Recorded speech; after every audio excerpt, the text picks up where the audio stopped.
Just a couple of thoughts. To start with, a few other tidbits for me. I also serve as the vice chair of the County Republican Party. So I am a political animal, and I am not constrained by Don's need to state of the facts. I can provide my opinions. I also work in the field, and I work for a consulting engineering firm, and a lot of our work is with schools, so I'm familiar with some of the construction things, and that's really why I got involved with the school district in the first place with facilities. I came in at the tail end of the 2007 referendum process and didn't like sort of the way that was run.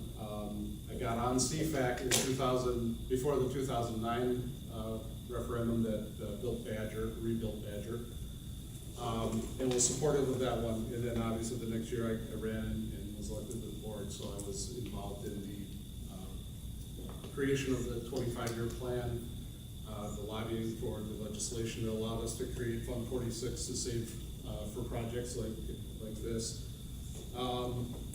And so, I've been quite involved for 10 years in the process around here. I guess as I come at this, it's not that I disagree with the goals of the referendum. As stated with the 25-year plan, we definitely did anticipate having to deal with Jackson. In 10 years was kind of at the time. We said, a reasonable lifespan would be 7 to 10 years, and we would have to really dig in again at that time and address it. Well, we're at 6.5 years, let's say. So I think they kind of rushed it to be at this point of the process at this time.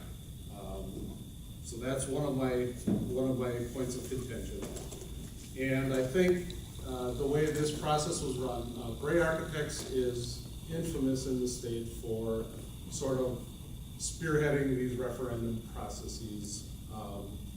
They did do a re-look at the conditions and status of mechanical systems, things like that at the buildings, and I didn't see a whole lot of difference between what they identified versus what we saw in 2012, other than a little bit more wear and tear and that kind of thing. But their conclusions were very similar.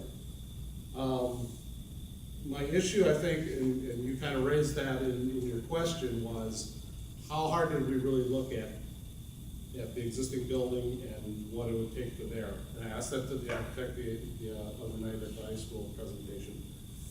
And his statement was basically that they tried to they basically took the program as road, so we need a school of this size.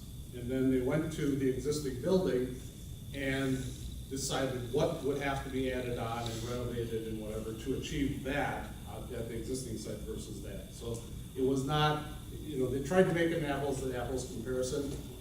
You can decide for yourselves whether that program is necessary to bring it up to serviceable standards, I guess, would be my case.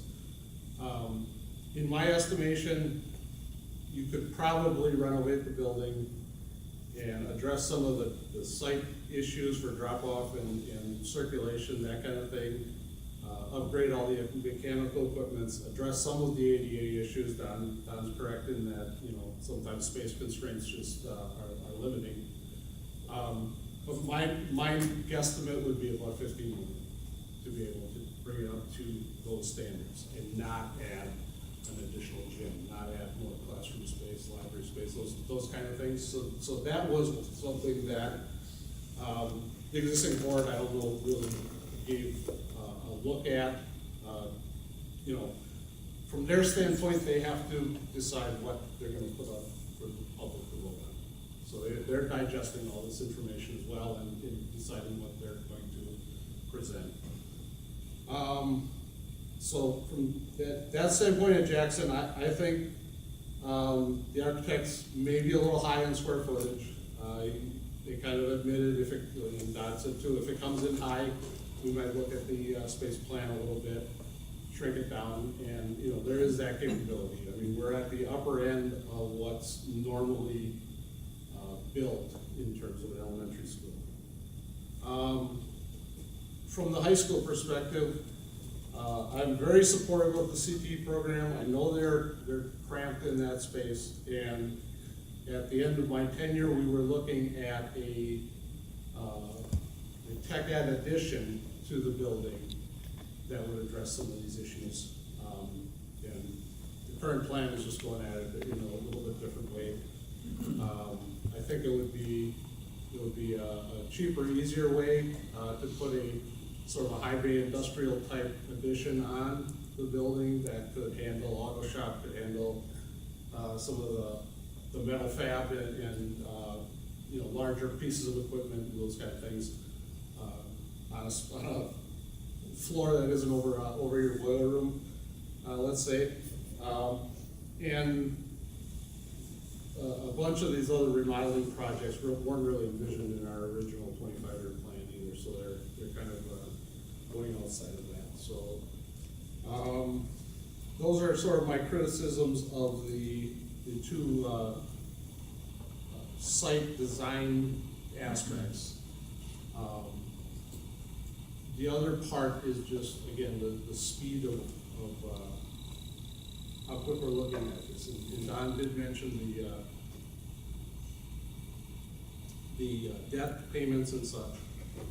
We are still looking at, I believe, 9 years of debt payments on previous referendums. The numbers that he cited, I think, are for Fund 39, and there's also a Fund 38 aspect that is not referendum approved, but it's building related. So there's some debt there as well. By doing this at this point in time, we are essentially backloading the payment schedule. So most of the $47 million is going to be repaid in years 10 through 20, which means that in the interim, you're accumulating and paying on interest only, essentially, or maybe very little bit of principal. So that also has an impact in that $27 million worth of interest that you're accumulating in this thing. So in my view, if you waited another 3 or 4 years, you're getting a lot closer to that time where your existing debt is going to drop off, and you'd be able to better afford it and keep the costs out of it. So I think those are my main points to throw up, just as a counterpoint to what has been decided on and what is in front of the voters at this time. So, any questions for me? I think what we'll do maybe is have Scott go ahead and Okay. present, and then we'll save questions for, maybe we have both you guys up, Okay. and even Don can comment too. Just